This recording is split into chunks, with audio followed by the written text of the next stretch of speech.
안녕하세요. 입시가 막막할 땐 유니브 클래스 신정섭입니다. 지금 기말고사가 얼마 전에 끝났을 텐데요. 이제 잘 아시겠지만 기말고사 끝나고 시험 후 여름방학까지는 이제 마감 기간이죠. 이 시기가 지나고 나면은 사실상 활동을 추가하거나 수정하는 것들이 많이 힘들기 때문에 이 시기에 어떻게 마무리를 하느냐가 굉장히 중요하겠죠. 그래서 오늘은 1학기 생기부 마감 주의사항에 대해서 이야기를 해보려고 합니다. 그래서 오늘은 일반고에서 이 6학종으로 메디컬 진학을 합격한 선배를 한번 모셨습니다. 6학종으로 성공하기 위한 선배의 노하우, 1학기 마감 전에 꼭 확인해야 될 체크리스트 전부 공개하도록 할 테니까 끝까지 시청해주세요.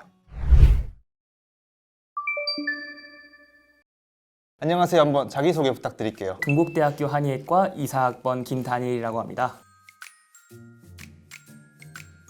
다니엘 학생은 정말 대단한 게 일단 일반고에서 학종으로 한의대를 갔어요. 내신은 일단 1학년 1학기 때부터 어떻게 나왔을까요? 1학년 1학기 때 1.64로 시작해서 1학년 2학기 때도 1.64, 2학년 1학기 때 1.88, 2학년 2학기 때 1.72였습니다. 그 다음에 3학년 때 1.65, 1.67로 마무리했습니다. 통상 이제 일반고에서는 이제 종합전형이라고 하더라도 1.5등급 이내에서 합격하는 게 보통의 한의학과고, 또 이제 1.7등급 정도면은 사실 이제 교과 라인에서는 이제 뭐 서성한 라인들을 조금 이제 과를 낮춰서 쓴다던가, 이과 학생들이라면 이제 1.7등급이면 중앙대, 경희대, 시립대 쪽을 이제 좀 안정적인 교과 카드로 쓰는 경우가 많은데, 이건 사실상 내신도 내신이지만 생기부를 정말 잘 챙겨서 역전했다 라고도 볼 수 있는데, 이 내신으로 그러면 일단 수식 카드 6장은 혹시 어떻게 적었을까요? 수식카드 6장을 모두 학종으로 적었는데요. 동국대학교 한의학과, 대구한의대학교 한의학과, 상지대학교 한의학과, 경희대학교 한의학과, 가천대학교 한의학과, 그리고 대전대학교 한의학과를 모두 학종으로 적었습니다. 일반 학과 교과를 한 장 정도는 사실 쓸 법한데 6장을 다 한의학과 학종으로 적으신 이유가 있나요?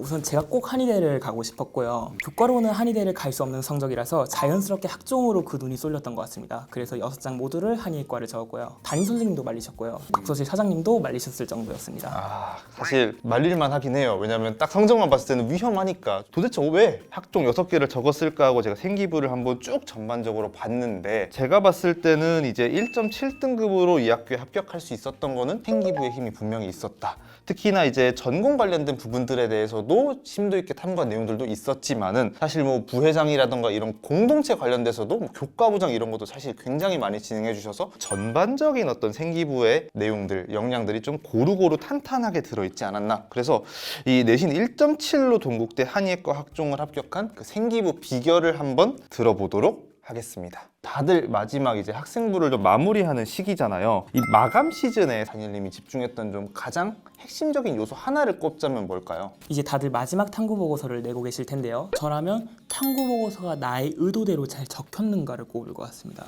물론 탐구 보고서를 잘 적으시는 것도 중요해요. 하지만 그것보다 더 중요한 것은 탐구 보고서가 내 의도대로 내가 원하는 방향으로 생활기록부에 적혔는가입니다. 저 탐구 보고서를 제가 만족할 정도로 한 10장에서 15장 정도 써본 적이 있는데, 결국에 생활기록부 교과 세트에 남은 건 한 문장에서 2문장 정도였어요. 그렇죠. 그래서 특히나 이제 유클 채널도 많이 보셨겠지만 꼭 달리는 댓글이나 질문들이 결국 생기부는 쌤들이 적는 거다.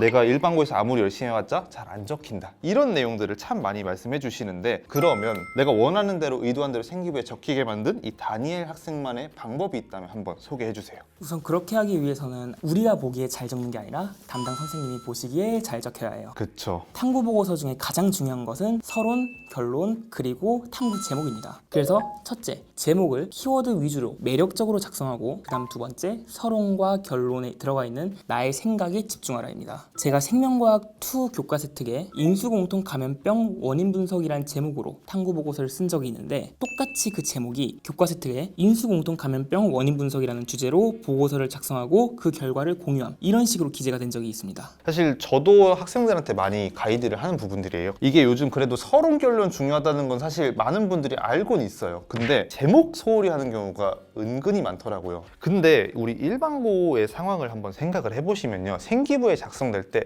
다른 내용들은 다 안 적혀도 제목, 주제는 무조건 적히거든요. 그래서 뭐 예를 들어보자면 고령화 사회에 대해서 사실 아마 대부분의 학생들이 많이들 탐구를 하셨을 텐데, 고령화 사회 현황과 해결 방안이라는 제목, 두 번째로는 고령화 사회 속 노인 차별 문제와 레비나스의 타자윤리를 습관을 활용한 해결 방안 어떤 것들이 좀 더 매력적일까요? 당연히 후자겠죠? 맞습니다. 그래서 이렇게 제목만 적혔을 때도 내 활동들이 조금 더 잘 드러날 수 있도록 매력적으로 키워드 중심으로 구성하시는 게 꼭 필요하겠습니다. 아까 말씀해 주신 것처럼 서론과 결론도 탐구 보고서의 제목만큼 중요합니다. 왜냐하면 담당 선생님이 탐구 보고서를 서론과 결론, 제목 위주로 읽으신다는 것에 대해 그 포인트가 있어요. 제가 작성한 탐구 보고서 중 항암제를 주제로 쓴 보고서가 있는데 그 항암제 저는 굉장히 잘 알고 있죠. 하지만 그걸 읽으시는 교과 담당 선생님께서는 항암제 원리에 대해 자세히 모르세요. 그리고 여러 학생들의 탐구 보고서를 읽고 교과 세특을 적으셔야 하기 때문에 시간이 부족하십니다. 그래서 서론과 결론에 학생의 생각을 위주로 적어야 생활기록부에 자신의 생각이 온전하게 들어가 있을 수 있는 거죠. 예를 들어 제가 화학2 교과 세특 시간에 쓴 탐구 보고서 중에 우수한 한의과학 사례를 중심으로 기존의 고서에 과도하게 의지하려는 경향에서 벗어나야 한다를 화학2 교과 세특 탐구 보고서 결론 부분에 그대로 적었는데 이것 또한 마찬가지로 교과 세특 원본에 한의학이 고서만을 의존하는 상태에서 벗어나 이런 식으로 그대로 적힌 적이 있습니다. 확실히 이제 서론과 결론이 굉장히 중요하네요. 맞습니다. 자, 그러면 1학기 생기부의 핵심은 서론, 결론, 그리고 제목 꼭 잊지 말라는 거. 그러면 우리 이제 1학기 생기부 마감하는 이 체크리스트 한번 확인해 볼까요?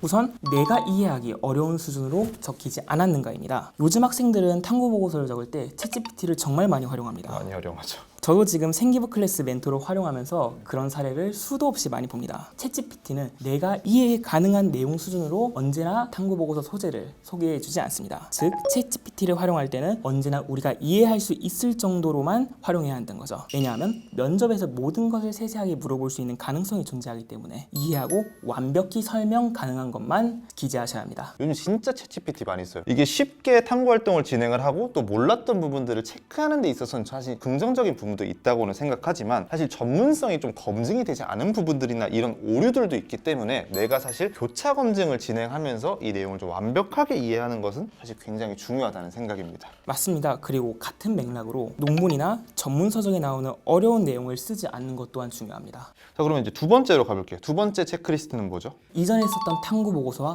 모순된 내용이 없는지입니다. 유클 채널에서도 기승전결이 있는 생활기록부가 중요하다고 많이 합니다.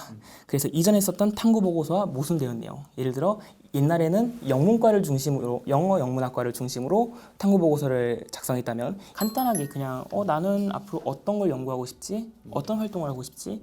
그럼 나는 앞으로 이 보고서를 적어야 되겠다 정도만 간단하게 한두 줄로 메모하면 좋은 생활기록부 작성할 수 있을 겁니다. 자, 그러면 이제 세 번째 체크리스트는 뭘까요? 서론, 본론, 결론에서 모두 나의 생각이 들어가 있는가? 저는 우선 진로에 대한 어떤 생각이 명확하게 정립되어 있는 후에 좋은 탐구 보고서를 작성하고 그래야 좋은 교과 세특을 작성할 수 있다고 생각하는데요. 저는 고등학교 생활을 하면서 이런 식으로 하루 이틀에 한 번은 꼭 진로에 대한 저의 생각을 기록했는데요. 탐구 보고서 제출 시기에 그 스터디 플래너를 한번 쭉 읽으면서 저의 생각을 정리했던 것 같습니다. 그러니까 생기부라는 것들이 지식의 나열을 보는 책이 아니라 방금 말씀 주신 것처럼 우리 학생의 어떤 성장 과정이라던가 발전하는 모습들을 보고 싶은 문서라고 볼 수가 있거든요. 그래서 결국에는 학생의 어떤 역량들 그리고 발전 과정 이런 것들이 보여주는 게 굉장히 중요한데 그 포인트가 사실 내 생각이라는 거죠. 그래서 사실 이거 딱 보면서 옆자리에 좀 모시고 싶다라는 생각도 살짝 했습니다.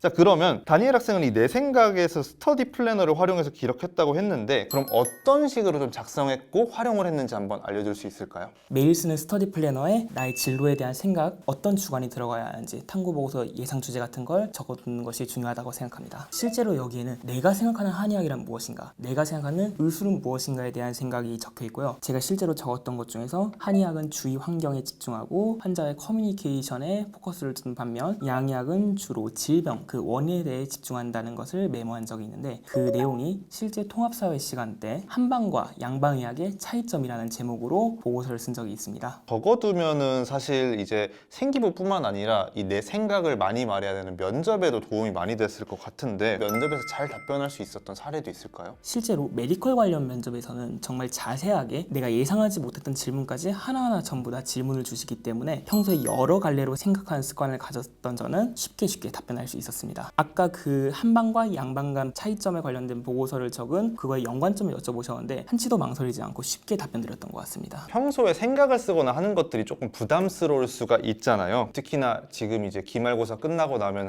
얼마 안 될 되는 시간에 탐구 보고서 엄청 많이 내고 하느라 바쁠 텐데 그때 딱 5분만 써서 할 수 있는 팁을 말씀을 드리면, 첫 번째로는 내가 이 탐구 보고서에서 특히 강조하고 싶은 부분들, 그리고 두 번째, 내 생각이 돋보이는 부분들에 대해서 형광펜으로 한번 표시만 해주고 그거 잘 저장만 해두세요. 그러면은 생기부를 쓰거나 뭐 자기평가서를 쓰거나 아니면 추후에 면접을 준비할 때 내가 뭘 중심으로 조금 준비를 했었더라?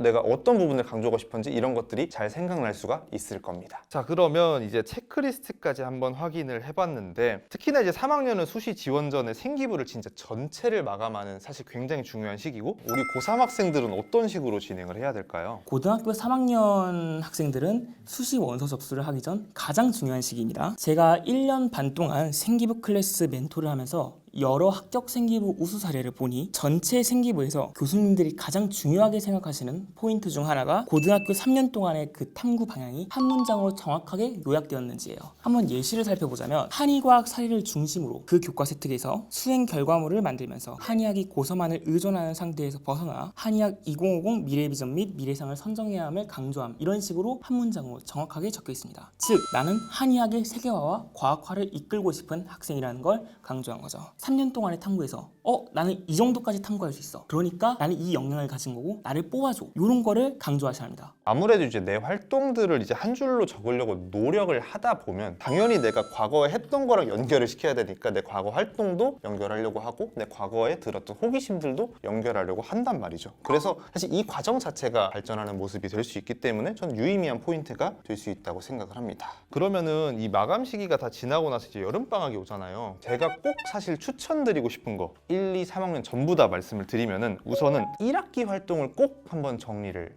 해보셨으면 좋겠습니다. 이제 우리 1, 2학년들은 사실 이제 보완할 수 있는 시기들이 지금 충분히 있잖아요. 그렇기 때문에 내가 얼마나 과목별로 또 생기부 항목별로 어떤 활동을 얼마나 진행했는지를 체크할 필요가 있습니다. 그래야지 내가 알고 생각하고 남은 2학기 때 보완을 할 수가 있거든요. 또 후속 탐구 주제 같은 것들도 내가 뭘 했는지 알아야지 잡을 수가 있거든요. 그리고 3학년은 사실 저는 똑같다고 생각해요. 맞습니다. 특히나 이제 면접 볼 가능성이 사실 많잖아요. 종합전형을 준비를 한다면 까먹기 전에 이번 학기 활동들을 좀 정리하고 형광펜 쳐놓고 이런 활동들을 좀 정리하는 것들이 꼭 필요하다라고 생각을 합니다. 자, 오늘은 이렇게 이제 생기부로 성적을 역전한 다니엘 학생을 만나보았는데요. 자, 이제 기말고사가 이제 다 끝나서 이제 많이 풀어지고 이제 끝났다라는 생각이 들 수도 있지만 아직 안 끝났습니다. 우리 생기부도 좀 마무리해야 되고 또 이제 남은 활동들이 지금 일부 남아있기 때문에 조금만 더 힘내서 이번 학기 마무리를 잘 지었으면 좋겠습니다. 그리고 오늘 생기부 멘토로 활동하고 있는 다니엘 학생이 정말 많은 팁을 또 제공을 해줬으니까 이